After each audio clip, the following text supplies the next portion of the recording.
So, two of the most popular terms that you'll hear when you're in Jamaica or if you're talking to Jamaicans is Wagwan and Yemen. Wagwan is it's a question, it's asking, how are you doing? How are you? So when somebody say Wagwan, you say, I'm fine, I'm okay, I'm doing great.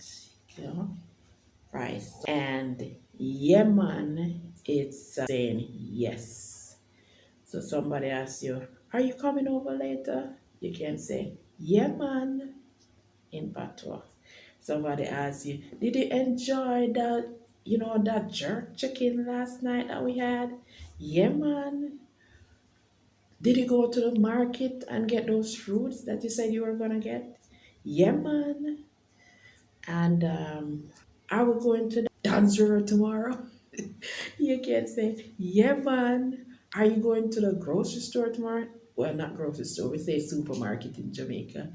Are you going to the supermarket tomorrow? You say, yeah, man. So, yeah, man is you saying yes in Patois, right?